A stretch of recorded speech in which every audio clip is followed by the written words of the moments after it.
You're so successful, you have all the degrees, you have the job title, you have everything that you have ever wanted and your family has wanted for you, but you're still seeking more. And you're afraid to even admit that to yourself. You're afraid to say that to your family and your friends because you don't want to seem ungrateful. You don't want to seem selfish.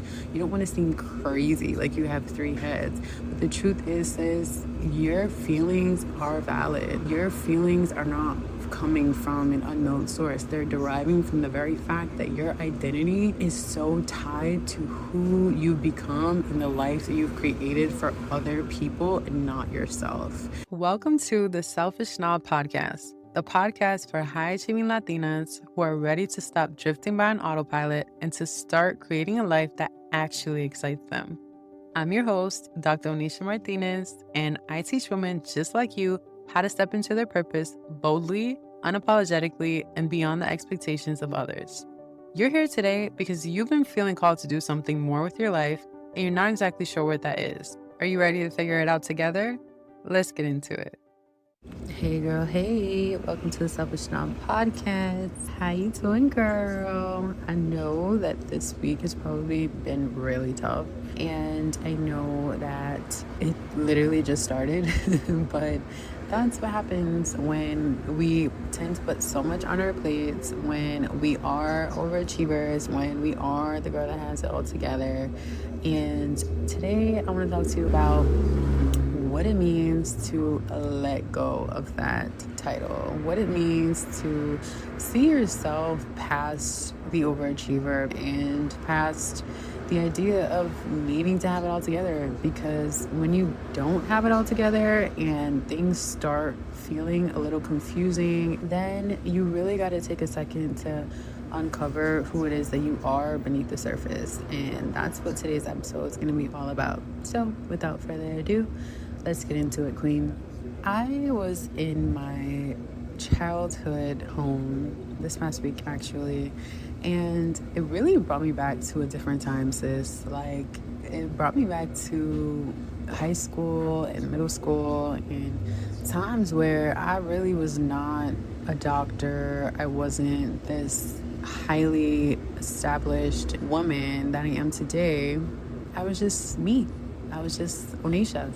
And I was from a small town in Rhode Island, the smallest state, with small expectations over who I would be and how far I would go in life.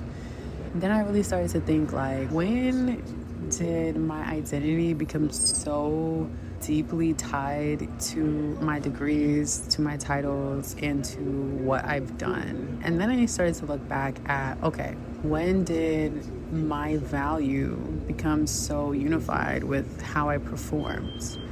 And girl, when I tell you, this goes back years, like from being on the honor roll back to back since middle school, all throughout high school, being in the National Honor Society in both high school and college, and fighting for that 4.0 GPA. You know what I'm talking about, girl. And so when we think about this, we think about how these are directly tied to the way in which we see ourselves. It's much deeper than we think. For you, queen, when was that time when you really started to notice you were prioritizing school, your performance in school, in your grades, to validate your worth? Did you find yourself rushing home after school with your report card and showing your parents and waiting for that prideful smile and that pat on the back and that celebratory dinner? And did you ever receive that? Because if you were like me and it was just another accomplishment to add to the barrel, then you might have felt a lack of validation from that.